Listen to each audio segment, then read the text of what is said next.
Life எப்பவுமே அன்ஃபேரா தான் இருக்கும். நமக்கு பிடிச்சவங்க அதுவும் கஷ்டப்படுறாங்கன்னு தெரிஞ்சதுன்னா, நம்ம ரொம்பவே கஷ்டப்படுவோம். நாம கஷ்டப்படும்போது கூட நாம ஓரளவுக்கு தாங்கிப்போம். ஆனா, நமக்கு பிடிச்சவங்க ரொம்ப கஷ்டப்படுறாங்க. அவங்க வாழ்க்கையில துன்பத்த மட்டும் அதிகமா சந்திக்கிறாங்க. ரொம்ப பிரச்சனைகள்னால அவங்க வாழ்க்கை தலைகீழா புரட்டி போடுது. வாழ்க்கையே தலைகீழா மாறிடுச்சு. நம்முடைய அப்பா, அம்மாவோ, இல்ல நம்முடைய உற்றார் உறவினர்களோ, நம்மளுடைய நெருங்கின சொந்தமோ, இவங்களுக்கு ஏதாவது ஒரு பிரச்சனைனா நம்மளால தாங்கிக்கவே முடியாது. உடனே நம்ம பரிதவிச்சுருவோம். ஆனா உண்மையிலே அந்த நேரத்துல நம்ம அவங்க மேல பரிதாபப்படக்கூடாதுங்க. ஏன் பரிதாபப்படக்கூடாதுன்னு தெரிஞ்சுக்கணும்னா, இந்த வீடியோவ முழுசா பாருங்க. அப்பதான் உங்களுக்கு புரியும். ஆத்ம நமஸ்தே! நான் உங்க வித்யா பேசுறேன். அதாவது வாழ்க்கையில எவ்ளோ பெரிய பிரச்சனை வந்தாலும் சரி, நாம ஓரளவுக்காவது ஃபேஸ் பண்ணிடுவோம். ஆனா நமக்கு பிடிச்சவங்களுக்கு ஏதாவது ஒரு பிரச்சனை வந்துச்சுன்னா, நம்ம மனசு அக்செப்ட் பண்ணிக்கவே பண்ணிக்காது. ஐயோ! அவங்க எவ்ளோ நல்லவங்க, அவங்களுக்கு போய் இந்த துன்பம் வரணுமா? அவங்களுக்கு போய் இந்த நிலையா? அப்படின்னு சொல்லிட்டு நம்ம ரொம்பவே கஷ்டப்படுவோம். நம்ம ரொம்பவே பரிதாபப்படுவோம். வாய விட்டு சொல்லுவோம். அவங்க எவ்ளோ நல்லா இருந்தாங்க. அவங்களுக்கு இந்த மாரி ஒரு நிலைமை வந்துடுச்சு பாத்தியா? அவங்களுடைய நிலைமைய விட்டு அவங்க கீழ இறங்கி போயிருக்காங்களே! அப்படின்ற மாரிலாம் நம்ம ரொம்பவே அவங்க மேல பரிதாபப்பட்டு பேசும்போது, அந்த எனர்ஜின்றது அவங்கள முன்னேற்ற விடாம தடுக்கும். அததாங்க நம்ம இந்த வீடியோல பார்க்க போறோம். நாம என்ன வார்த்தைகள் பயன்படுத்தினாலும் சரி, அதற்குன்னு ஒரு எனர்ஜி இருக்கு. அதற்குன்னு ஒரு சக்தி இருக்கு. அததான் நம்ம எப்பவுமே பாசிட்டிவா பேசணுன்றது நம்முடைய முன்னோர்கள் சொல்லிக் குடுத்திருக்காங்க. என்னுடைய வீடியோவ நீங்க தொடர்ந்து பார்த்துட்டு இருந்தீங்கன்னா, நான் லைவ் போட்டதெல்லாம் நீங்க தொடர்ந்து பார்த்துட்டு இருந்தீங்கன்னா, உங்களுக்கு நல்லாவே புரிஞ்சிருக்கும். நான் என்ன பத்தி சொல்லப் போறேன்னு சொல்லிட்டு. ஏன்னா, ஒவ்வொரு எண்ணங்களுக்கும் சக்தி இருக்கு. ஒவ்வொரு வார்த்தைகளுக்கும் சக்தி இருக்கு. நாம மனதுல என்ன நினைக்கிறோமோ அத்தனைக்கும் சக்தி இருக்கு. அப்போ நாம ஒவ்வொரு முறையும் பாசிட்டிவா நினைச்சோன்னா, அது அப்படியே நடக்கும்போது நம்ம வாழ்க்கை ரொம்ப சந்தோஷமா இருக்குது. நம்ம ஏதோ ஒரு இடத்துல ஒரு துக்கத்திலயோ, ஒரு துயரத்திலயோ, ஒரு கோவத்திலயோ, வெறுப்புலயோ, ஒரு அழுகையிலயோ, சோகத்திலயோ ஏதோ ஒரு இடத்துல சின்னதா ஒரு நெகட்டிவ் எனர்ஜிய நாம விதைச்சா கூட, அது நமக்கு திரும்ப அடிச்சிடும். அத நம்மளால தாங்கிக்க முடியாது. நமக்குன்னு மட்டும் இல்லங்க. நம்ம கூட இருக்கிறவங்களுக்கும் சரி, நாம ஒருத்தவங்கள பார்த்து பரிதாபப்படுறோம் பார்த்தீங்களா?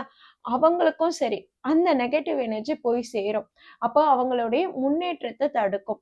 அதாவது என்னன்னா, நீங்க நல்லா இருன்னு ஆசீர்வதிக்கிறாங்க பார்த்தீங்களா? அப்ப அந்த ஆசீர்வாதத்துக்கு ஒரு சக்தி இருக்கு தானே! ஒரு அருள் இருக்குது தானே! அதே மாரி நீ நல்லா இருக்க மாட்டேன்னு சாபமிடுறாங்க. அத கேட்டாலே நமக்கு ஒரு படபடப்பு, ஒரு பதபதப்பு வருதுல்ல. அப்ப நமக்கு ஒரு பயம் ஆட்கொள்ளுதுல்ல. ஏன் இவங்க இப்படி பேசிட்டாங்க? ஏன் இவ்ளோ வெறுப்பா இப்ப காட்டுறாங்க? அப்படின்னு நமக்கும் மனசு சஞ்சலம் ஏற்படுதுல்ல. அதேதாங்க. எப்படி கோவத்துல திட்டுறது தப்போ, எப்படி அழும்போது ஒரு வெறுப்ப காட்டும்போது நம்ம சபிக்கிறது எப்படி தப்போ, அதே மாரி பரிதாபத்த காட்டுறதும் தப்பு. அப்ப அவங்க மேல பரிதாபப்படக்கூடாதா? அது அவ்ளோ பெரிய குத்தமான்னு கேட்கிறீங்கன்னா, எஸ். ஏன்னா, அந்த பரிதாபன்ற உணர்வு அவங்கள சுத்தி அப்படியே ஆட்கொள்ளும். அதனால அவங்களுடைய முன்னேற்றம் தடுக்கப்படும். அப்ப நம்ம என்ன பண்ணலான்னு கேட்கிறீங்களா? அப்ப நம்ம என்ன பண்ணலான்னா, அவங்க நல்லா இருக்கணும்னு பிளஸ் பண்ணணும். அவங்க நிலைமை இப்படியே ஆயிடாது. அவங்க கண்டிப்பா ஒரு நாள் முன்னேறி வருவாங்கன்னு பாசிட்டிவான வார்த்தைகள அவங்க குடுக்கணும். அப்போ உங்களுக்கு பிடிச்சவங்க ரொம்ப பாதிக்கப்பட்டிருக்காங்க. வாழ்க்கையில துன்பத்த மட்டும் சந்திக்கிறாங்க. அவங்க வாழ்க்கை தலைகீழா புரட்டி போட்டிருக்கு. நல்லா இருந்தவங்க இப்போ கொஞ்சம் கீழ்நிலைக்கு இறங்கி போயிருக்கிறாங்க. பணத்துக்கும், சாப்பாட்டுக்கும் ரொம்ப கஷ்டப்படுறாங்க. அவங்களுடைய நிலை மாறுனதுனால, அவங்களுடைய அந்த மதிப்பு, மரியாதை எல்லாமே குறைஞ்சிடுச்சு அப்படின்னு நீங்க எல்லாம் ஃபீல் பண்றீங்கன்னா, அப்ப அவங்க திரும்பவும் ஒரு நாள் இதே மாதிரி இத விட இன்னும் நல்லா வருவாங்கன்னு அவங்களுக்கு பிளஸ் பண்ணுங்க.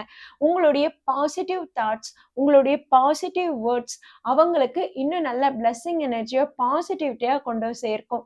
அப்போ அவங்கள சுத்தி அந்த பாசிட்டிவ் ஆரா இருக்கும்போது பார்த்தீங்கன்னா, அவங்க நிஜமா ரொம்ப சீக்கிரமாவே மென்மேலும் உயரத்துக்கு வந்துருவாங்க.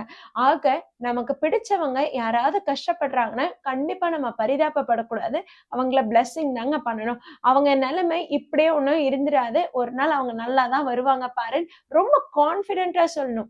யாராவது அவங்கள பார்த்து பரிதாபப்பட்டு பேசினா கூட சரி, நீங்க பரிதாபப்படுற அளவுக்குலாம் அவங்க ஒண்ணும் கீழ்நிலைக்கு போயிடல.